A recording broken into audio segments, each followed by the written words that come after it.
এই শেফালি, তুমি নিচে বসছো কেন? ওমা, ভাবে কি কয়? আমি তো নিচেই বই।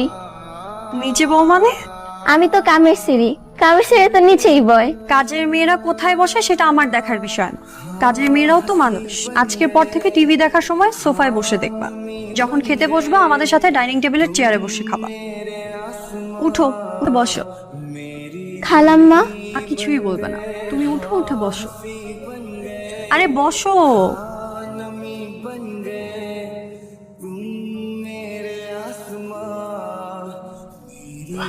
সত্যি একটা লক্ষ্মী মেয়ে আনছি না? পছন্দটা কার দেখতে হবে না? তোমার তাতে এরকমই হওয়ার কথা, এর বাইরে তো আর কিছু হওয়ার কথা না। তো সুন্দর একটা কথা বলছে না, আমরা একটা অন্যায় কাজ করতাম, ও তো বাচ্চা মানুষ, যে বসাতাম। যাক, মেয়েটা এসে আমাদের চোখটা খুলে দিচ্ছে।